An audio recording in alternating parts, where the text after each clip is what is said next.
practicing your stealth moves and trying not to end up on the menu of a bigger predator. It's all part of the learning curve, and you're slowly but surely getting the hang of it. At first, your hunts are more hide-and-seek than stealthy predator. You'll spend hours lying in wait trying to blend in with the underbrush, your heart pounding like a drum as you watch a potential meal scuttle by.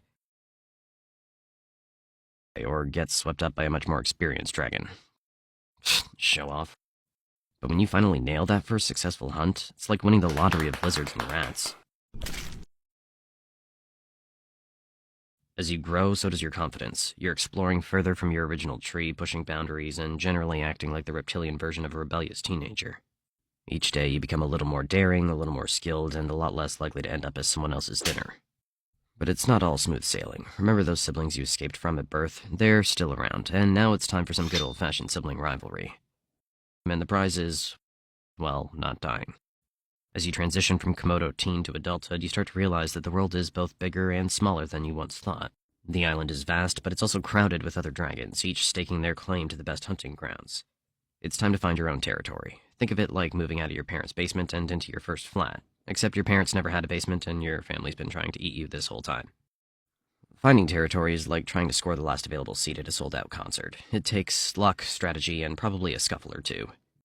You'll roam across Komodo Island, covering miles of rugged terrain, scanning for that perfect spot. Once you find a potential territory, the real challenge begins. Making it yours.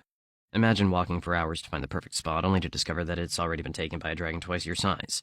Now you've got a choice. Try to negotiate, which, let's be honest, is going to end in a fight, or keep moving and hope for a less crowded patch of land.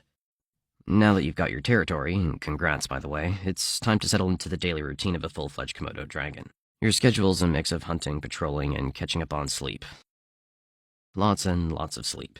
You're not one to waste energy, so when you hunt, you go big. One large meal a week is your style, something that'll keep you satisfied for days. You're aiming for deer, wild boar, or even the occasional water buffalo. Your hunting style's all about patience and precision. You lie in wait, blending into the landscape until the perfect moment to strike. It's a high-stakes game of hide-and-seek, where the prize is dinner and the cost of losing is another day of hunger.